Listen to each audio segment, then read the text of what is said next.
India ने signalling करनी शुरू कर दी है और आज डॉक्टर जयशंकर ने सीधा सीधा अमेरिकन को ये कहा है कि वी हैव रेड लाइंस। ये देख लिया कि हिंदुस्तान की पोस्टल डिपार्टमेंट कोई माने या ना माने, लेकिन बहरहाल सुपर पावर तो है, किसी को अच्छा लगे या बुरा लगे। तो आपके ख्याल से कितनी देर आप लोग जो हैं वो उसकी मर्जी के खिलाफ चल सकते हैं, या कितनी देर जो है वो भारत जो है अगर आप कुछ हैं तो हमारी वजह से हैं। हम डेफिनेटली हमारे पास गधों के अलावा कोई और चीज है एक्सपोर्ट करने के लिए? आपने बोला कि हमें मेड शुरू कर दी है और आज डॉक्टर जयशंकर ने सीधा सीधा अमेरिकन को ये कहा है कि वी हैव रेड लाइंस। और ये जो इंडिया यूएस ट्रेड डील है इसके ऊपर वो कह रहे हैं कि जो आप हमें तंग कर रहे हैं, हमारे साथ आप ज्यादती कर रहे हैं, दिस इज अनफेयर। और आप अगर रशिया के तेल से आपको बहुत प्रॉब्लम है तो आप ना खरीदें, आप ये तेल ना खरीदें, हम दुनिया में कहीं और बेच देंगे। सो ये एक जयशंकर की तरफ से एक ये मैसेज आया। मजे की बात देखिए कि जब तक भारत अपने खुद के 5th जनरेशन लड़ाकू विमान नहीं बना लेता, तब तक भारत अपनी जरूरतों को पूरा करने के लिए रूस के 5th जनरेशन लड़ाकू विमान यानी Su-57 को खरीदने का विचार कर रहा है। यानी यहां भी अमेरिका को डबल झटका लगा है। अब ये अमेरिकन पे डिपेंड करता है कि अमेरिकन क्या करते हैं। जो चाइनीज इंडिया को मशवरा देते थे कि if you will give bully an inch you will take a mile, लगता है इंडियन समझ रहे हैं कि हमने अमेरिका को इंच भी नहीं देना।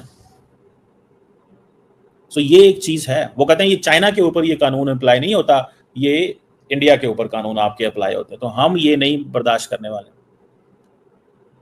अब वो उन्होंने सारी की सारी लिस्ट निकाल ली है। जब से यूरोपियन यूनियन ने बैन किया सबसे ज्यादा तेल किसने लिया है, वो ये कह रहे हैं। वो कह रहे हैं जी जब से यूरोपियन यूनियन ने बैन किया है सबसे ज्यादा तेल पाइपलाइन, जो गैस पाइपलाइन है वो तो यूरोपियन यूनियन के पास आई है 37%, चाइना के पास 30%, तुर्की के पास 27%। ना वो कहते हैं तुर्की को कुछ कहते हैं, ना आप चाइना को कहते हैं, और European union itself pipeline gas ले रही है। एलएनजी वो कह रहे हैं रशिया से जो 51% एलएनजी है वो यूरोप ले रहा है, चाइना 21%, जापान 18%। वो कहते हैं क्रूड ऑयल हम 33% ले रहे हैं, चाइना 48%, 47% ले रहा है।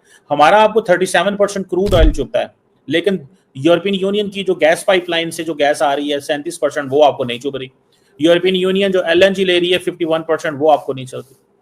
Oil products other than that तुर्की 20। कोई ऐसा स्टेप ले सकता है जो अमेरिका अप्रूव नहीं कर रहा? नहीं नहीं नहीं नहीं नहीं नहीं नहीं नहीं, ये कॉन्सेप्ट ऐसे नहीं है।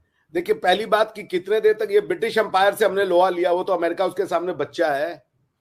ब्रिटिश एम्पायर तो कहते थे कि the sun never sets in the British empire, क्योंकि वो ईस्ट में भी थे वेस्ट में भी थे। और दूसरी चीज, हम अमेरिका से लोहा नहीं ले रहे हैं, अमेरिका हमसे लोहा ले रहा है। हमें वो कह रहा है कि जो हमारे वो यूके के जो हमारे वो थे एम्बेसडर साहब विक्रम दोरई स्वामी साहब, उन्होंने भी बड़ा अच्छा कहा हम क्या करें, हम तेल नहीं खरीदे, हम अपनी इकोनॉमी बंद कर देते, क्योंकि अमेरिका कह रहा है कि ये रशियन ऑयल मत खरीदो। यूरोपियन यूनियन का रशियन ऑयल उसको नहीं वॉर को फाइनेंस कर रहा है, सिर्फ इंडियन ऑयल, इंडियन का पैसा ही वो फाइनेंस कर रहा है, चाइना का ऑयल का खरीदना फाइनेंस नहीं कर रहा है। तो उन्होंने बड़ा अच्छा कहा कि should be shut down our economy just because America कह रहा है कि इंडिया ही मत खरीदे। अमेरिका खुद रशिया के साथ फर्टिलाइजर खरीद रहा है, तो आप अपना ट्रेड बंद करो पहले, और आप हमसे कह रहे हो कि भाई आप वो बंद करो। अगर आपको नियम, if you talk about rule based system ना, रूल बेस्ड इंटरनेशनल लॉ चाहिए, रूल बेस्ड इंटरनेशनल ऑर्डर चाहिए, तो कहाँ है रूल?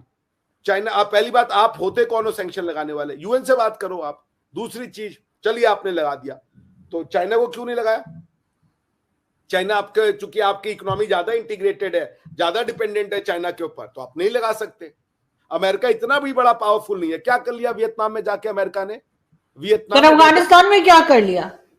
एग्जैक्टली अफगानिस्तान में क्या कर लिया? अपने सारे टैंक शैंक छोड़ के ही भागे ना। हाँ। वियतनाम में, अफगानिस्तान में, कंबोडिया में, उसके बाद आपका कोरिया में कहाँ सक्सेसफुल हुए?